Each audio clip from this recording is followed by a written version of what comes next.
화요일 아침 글로벌 마켓 나우의 김희욱입니다. 의뢰의 월요일 장은 우리가 이제 나침반 없는 항해를 한다고 말씀드리고요. 그러면 월요일 밤에 유럽과 미국이 어떻게 되느냐에 따라서 우리 시장 화요일부터 제대로 된 방향성이 나온다고 보는데 결국은 어제 조정이 유럽과 미국을 선행했다는 게 증명이 됐고요. 지난밤에 그렉시트 때문에 또 한번 시끄러웠습니다. 지금 남유럽 3대 지수 보고 계시는데요. 그리스, 이탈리아, 스페인 다 비슷한 현재 상황의 나라들이고요. 그리스는 지난주 오바마 대통령이 치프라스의 측은지심을 표현했다. 그 부채만 왕창 있는 나라의 정권을 떠맡은 또 거기서 극복해본 사람의 입장으로서 치프라스의 심정을 알겠다. 이제 이런 발언 때문에 한때 크게 올랐지만 그런 상승분을 그렉시트라는 지금 리스크가 한꺼번에 다 빼버리고 있는 상황입니다. 자, 현재 그리스 사태의 현 주소는 뭔가요? 가장 최근에 들어온 외신부터 살펴보겠습니다. 영국의 가디언지입니다. 그리스가 기존에 이제 트로이카죠. IMF, ECB, 유럽연합이 아닌 유로그룹과 새로운 딜을 시도하고 있다고 나왔습니다.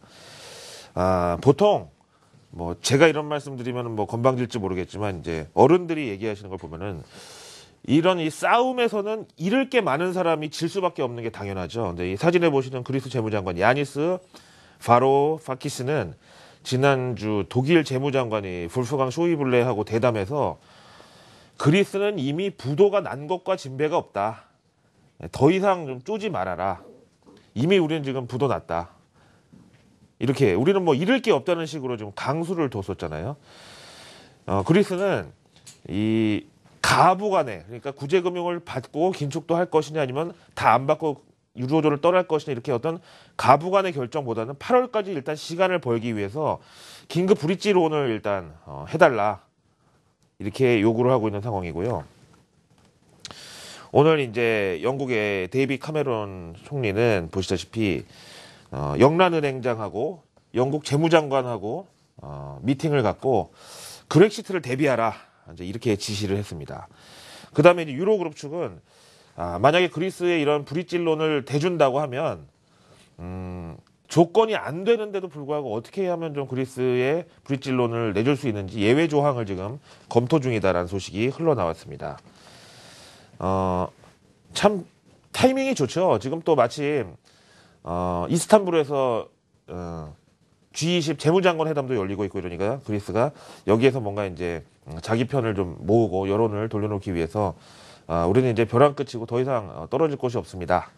브릿지론만 좀 우리한테 제공해주면 8월까지는 어떻게든지 좀 서로 시간을 벌어보겠습니다. 이렇게 지금 나오고 있는 상황이죠. 자, 유로그룹도 결국은 의사결정권을 가진 사람은 독일 쪽의 인사들이 가장 많고요. 독일의 메르켈하고 지금 이 치프라스하고 갈등이 상당히 큰 상황인데 그야말로 포얼스 코어라는 거죠. 예? 찬물을 퍼붓다는 거예요 지금. 뭐 몇 번 말씀드렸지만 지금 이 시리자의 당수이자 그리스 총리가 된 치프라스는 어떤 이제 과거사 뭐 이런 거에 대해서도 이제 들고 나왔는데 2차 세계대전 당시에 독일이 이제 그리스를 불법 점령하고 뭐 이제 나치의 만행 이런 거를 또 막 규탄하면서 재보상을 해달라. 재보상을 해야 된다. 이제 이런 요구를 했습니다만, 독일 측에서는 그럴 가능성은 제로다. 라고 역시, 맞불 작전을 펴고 있습니다. 그렉시트라는 이제 표현 아시죠? 그리스의 이제 형용사 그릭하고 탈출하는 엑시트하고 합해서 그렉시트라는 말이 있는데 유로존 그리스 탈퇴를 의미하는 거죠. 이제 오늘 월가 이제 미증시 3대 지수 모두 하락을 했는데 폭은 크지 않았지만 위험자산 회피 현상이 조금 나왔던 날입니다. 자, 그렉시트 이 말에 대해서 한번 또 보겠는데요. 지난 2012년도 이제 6월, 7월 이때 이제 또 그렉시트라는 말이 한번 돌았었는데 그 이후로 그렉시트가 다시 2년 만에 검색창을 달구고 있다. 이 글로벌 외환 변동성이 그렉시트라는 이 단어가 검색창에 차지하는 이 비율이 높아지면서 같이 지금 급등을 하고 있고요. 구글에서도 이제 이 그렉시트 혹은 그릭 엑싯 이런 거를 이제 검색하는 숫자가 빈번하게 늘어나고 있는데 이게 이제 학습 효과는 있다고 하지만 그러기에는 너무나 좀 불확실성이 큰 이슈이기 때문에 오늘도 브렉시트라는 단어는 결국은 불확실성을 회피하자 혹은 위험 자산을 회피하자 이제 이런 투심을 불러 일으켰다는 거고요. 월가에서도 지금 이제 각 하우스별로 그렉시트가 될 경우에는 어떻게 될 것이냐라는 시나리오를 작성하는데 분주한 하루를 보냈습니다.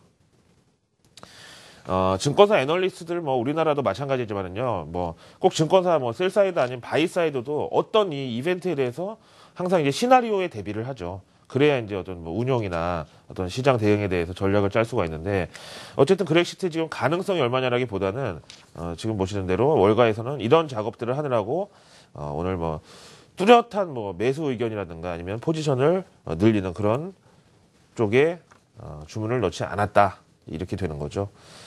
그 다음에 지난 금요일 고용지표가 너무 잘 나와가지고 특히 지난 11월 고용 같은 경우에는 40만 건이 넘는 비농업 고용 수정치를 드러냈죠.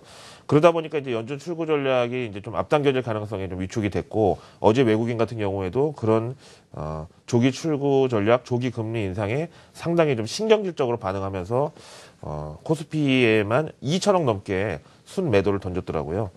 자, 연준의 이제 어떤 이 심정을 간접적으로 알아볼 수 있는 것들이 바로 지역 연준 인사들의 어떤 인터뷰나 연설인데요.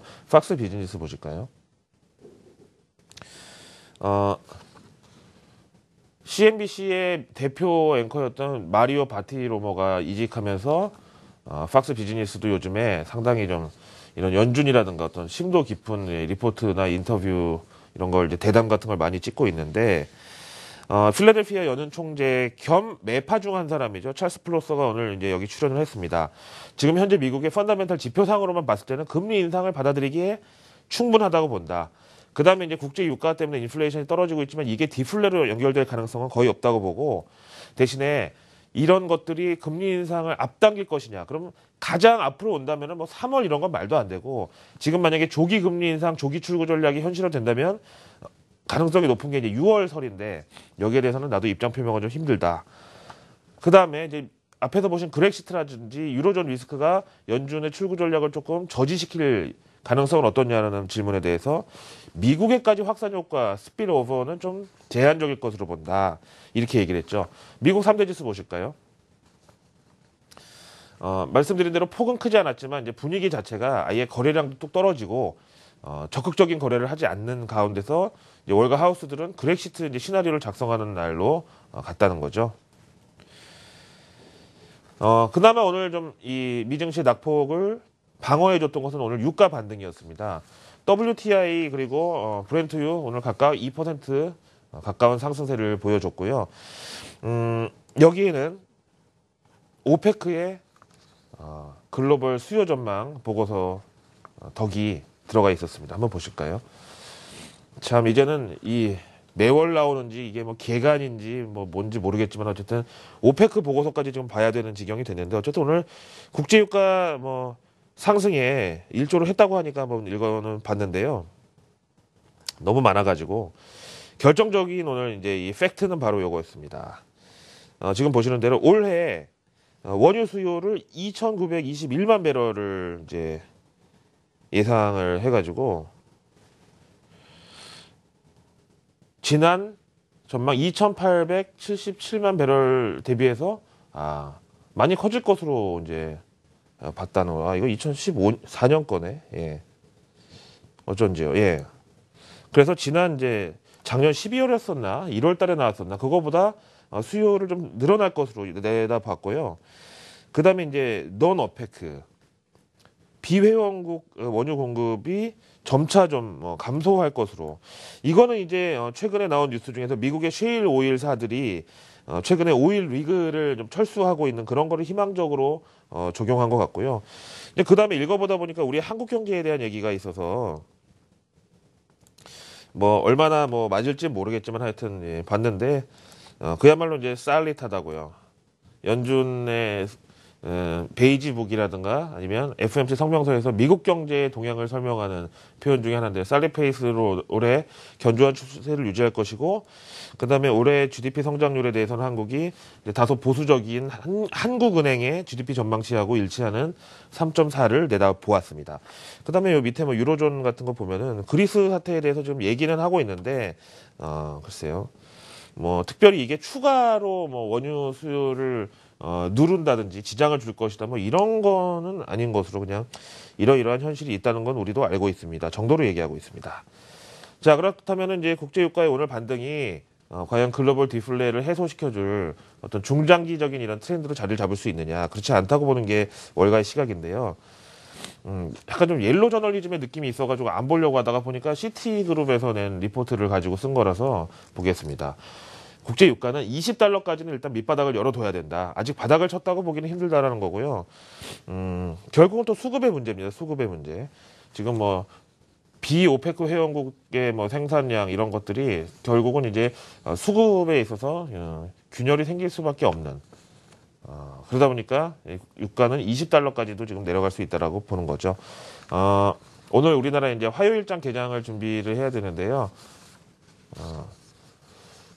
어저께 이제 2천억 넘게 순매도를 던졌던 외국인이 오늘은 어떻게 좀 입장을 뒤집어 줄까 생각을 했는데, MSCI 한국 지수는 뭐 큰 변동이 없고요. 지난 금요일 날 연준의 조기 출구 전략 가능성에 깜짝 놀랐던 채로 그대로 그냥 오늘도 수평으로 갔다.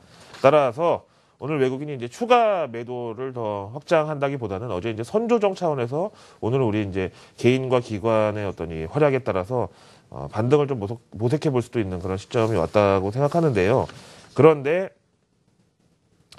어쨌든 이제 월가 하우스들처럼 국내 여의도 이제 이 증권사 셀사이드 뭐 아니면 운용사 바이사이드에서 지금 그렉시트에 대해서 역시 시나리오를 좀 작성하고 있고 요거에 대해서 한번 설명을 요구하는 이런 이 클라이언트들이 많이 늘어났다고 해요. 오늘 그런 게 이제 투심을 좀 위축시킬 수는 있겠지만 그렉시트라든가 이제 연준 조기 출구 전략, 조기 금리 인상에 관련해서 오늘 추가로 빼야 될 거는 일단 조금 적다라고 저는 판단을 하고 있습니다. 화요일 아침 글로벌 마켓나우의 김희욱이었습니다.